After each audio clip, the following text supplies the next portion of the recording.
Today I would like to talk to you about a common occurrence, something I called a mixed phone kick or a hybrid phone kick. Hybrid phone kick is a combination of a snap phone kick or a regular phone kick and a push phone kick or push kick. Okay? Most people are familiar with two variations. The regular phone kick, once the chamber comes up, this part of the leg becomes mobilized and a kick comes out.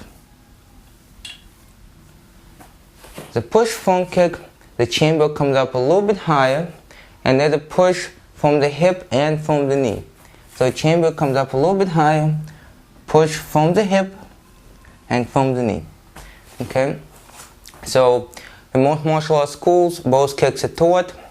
First, the snap phone kick is taught and then the push phone kick.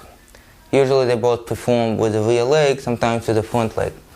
Now, in real life, if you break down the kick, what most people are going to perform is a combination of the two kicks, not just one kick.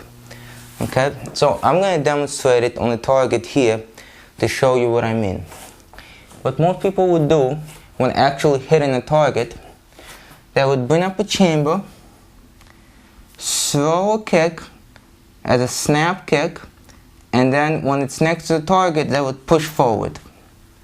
Okay? So it begins as a snap phone kick, and then a few inches close to the target or actually touching the target, it pushes in as a push kick. Okay? Now, one more time. Up, forward. Now, from here you're going to see that the hip is going to extend because the knee is going to drop down. From here to here, it's only extension of the knee. But from here and forward, it's also extension of the hip. Okay, now why does this happen? Okay, in order to throw a true push kick, you need to have a pretty high chamber. Okay, and most people do not have enough flexibility in the glutes, in the thighs, sometimes even hamstring, sometimes enough flexibility in the supporting leg. And very often people do not have enough strength and endurance in the hip flexor to actually bring up a high chamber to throw a true push kick. Okay? So it's easier to bring up a slightly lower chamber and then throw a snap phone kick. Okay? However, if you're throwing a snap phone kick against the surface, especially at your own hip or abdominal level, if you throw a snap phone kick, it's just going to go up. Okay, remember, it travels in an arc. So here, I'm throwing a kick. It's not going to go straight into the target, it's going to travel up. Okay, so it's not going to be any force. If you throw a low snap phone kick, then there will be force. If you try to throw it a little bit higher to the abdomen or hip level, then you have to extend the kick forward.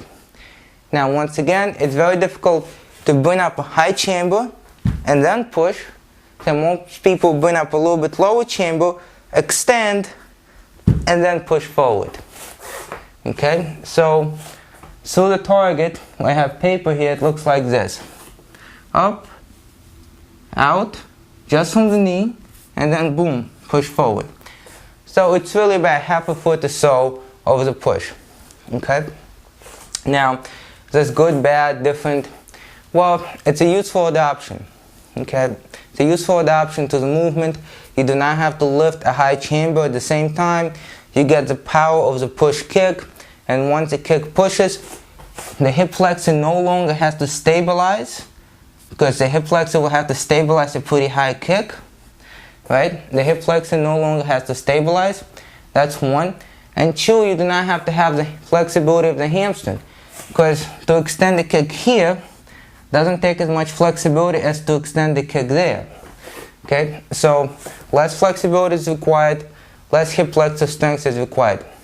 And because you push at the final moment, not only with your quadricep by extending the knee, but you also push with the back of the body, the posterior chain, you also use more muscles to push.